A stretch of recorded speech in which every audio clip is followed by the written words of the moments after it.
I was 19 years old when a few friends and I walked out onto the streets of Los Angeles and handed out our first meal.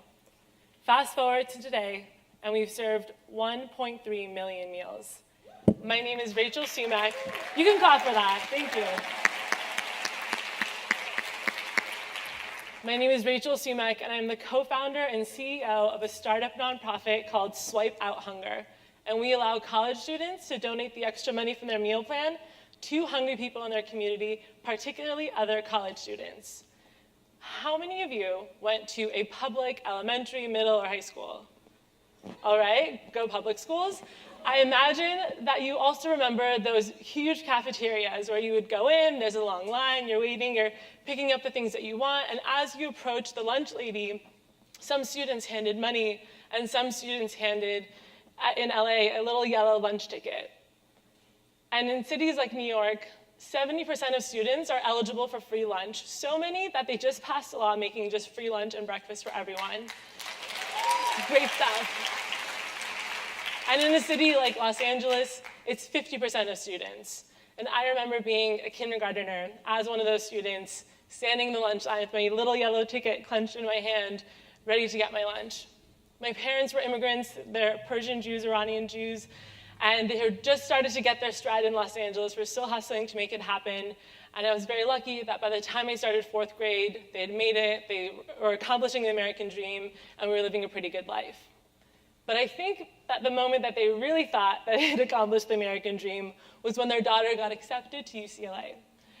And go Bruins. UCLA and most colleges don't have large cafeterias like public schools, but we do have amazing dining halls and meal plans. And for anyone who might remember buying that 10, 15, 20 meal a week plan and having extra money left over on your plan by the end of the week, which you didn't use, would roll over and roll over. And by the end of the semester, and maybe you guys can relate to this, you had hundreds of dollars left over. You weren't sure what to do with it. My friends and I found ourselves in the same predicament. We said that there must be something better that we can do with this.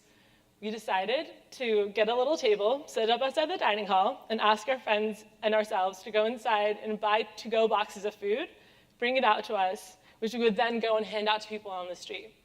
Had this mountain of white styrofoam boxes behind us by the end of the day. It's pretty incredible. And the first thing a UCLA administrator had to say to us was, "Get this the hell off campus." As you can imagine, they weren't the biggest fans of a bunch of college students walking into the dining hall, buying this food they didn't expect to have to prep, and having this flow of dozens of students going in and out. But rather than either disobey them or lay down, we thought that we had a valid claim here. So we decided to do a little bit of community organizing. We got campus administrators involved. We got a couple of the student body president, student government involved. And after a couple months of negotiation, got them to agree to a new model. Now, students were able to approach a table outside the dining hall at the end of the semester and say, "I want to donate my 100 extra points." Those funds are taken from their account and used to help end hunger in the community. It was very exciting. Slowly, we started to get attention from other schools. USC down the street, UC Santa Barbara, and we began to grow. By 2013, we had received more attention than we can handle, more interest was coming in, we decided we needed to hire someone full-time. And because this is a female empowerment, not a female empowerment, but like a female-focused event, it would be a shame if I didn't share at least one of the many daily microaggressions I have to face. And this one was actually something that helped push us forward. It was whenever I called one of my co-founders and I said, he's a couple years older than me, I said, "Hey, so I know we're trying to hire someone, and what if I stepped into this role as CEO?" And his response was, I hadn't really thought about that. I think you're just too nice to be a leader. And I took it really personally because I saw myself as capable, and in my mind, being nice never conflicted with leadership. So what I did instead was get a mentor, put together a business plan, build a budget, put together a job description, move back to Los Angeles in September 2013, walk into a Starbucks, open my laptop, and start my first day as a full-time executive director of Swipe Out Hunger. A couple months after that day, about a little less than a year later, I remember sitting now in a cool co-working space, looking across from an Excel sheet, saying that we have collected hundreds and hundreds of thousands of dollars just by looking at meal plans. And thinking to myself, that's amazing. I know these dollars are probably doing something really good in the world, but I'm not sure what, where are they, what's going on? And I started to ask myself, what if we actually channeled these funds towards something specific, something measurable, something we knew would make a difference? And that's when the opportunity and almost the responsibility to tackle a specific segment of hunger became clear. And that was to focus on college student hunger. The same kindergarten to 12th grade student who hustled their way through school is now in college, still hungry, has debt, and the first thing you do once your budget is tight is to cut your food. And if you ask me, I don't think ramen noodles is enough to keep someone going consistently and able to be successful in class. Swipe Out Hunger began to channel these funds from one student's meal plan onto another, starting in 2012 to today, and now students are able to walk into the dining hall and have an amazing warm meal just like everyone else. But I'm not here to share our founding story with you. I'm actually here to share the story of a phone call I received in March of this year. It was a phone call from the legislative aide of a local assemblywoman. And she asked me, you know, we've been thinking about the issue of college student hunger. It's pretty prevalent in California and across the country. 1 in 4 students at UCLA and UC Berkeley regularly skip meals because of lack of access to funds. And her office, this assemblywoman, wanted to take this on as her issue. She used to be a professor at UC Santa Barbara and saw how the impact hunger had on her students' academic performance. She asked me, if we were to pass a law that would scale your program statewide, what would you want it to say? And I literally started bawling and lifted my jaw off the floor and pitched an idea or two.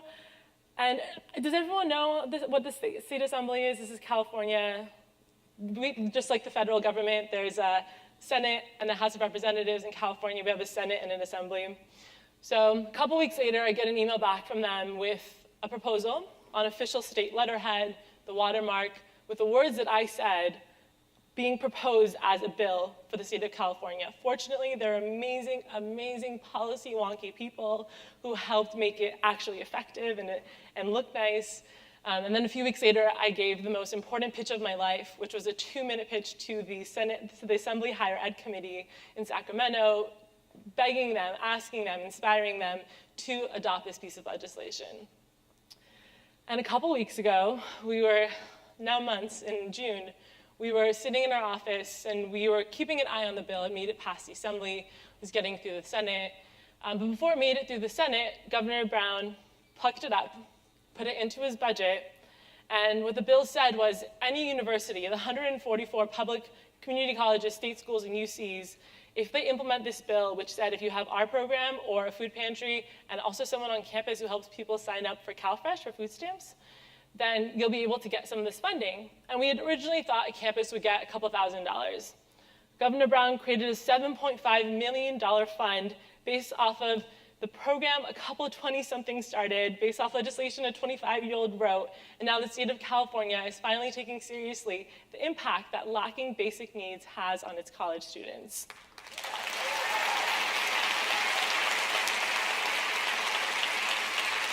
And just as a reminder, a few years ago, I was being told, get this the hell off my campus. And a few years after that, I was being told, I'm not capable of doing this, that I'm too nice. And after that, I was told, this is such a nice volunteer project, but when are you going to leave and go to law school? You know, you went to a good school. You can do something real with your life. And as I think about what lessons or things I want to look back on and share, there's 2 that really come to mind.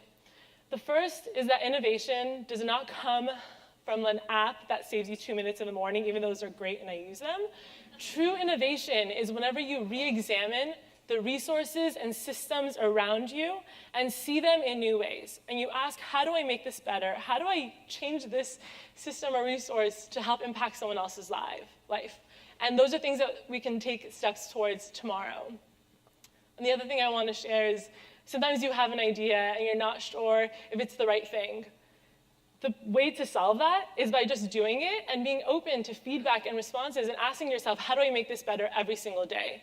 But continuing to be committed to it while also being open to what's possible. Because you never know. You might end up swiping out hunger. Thank you.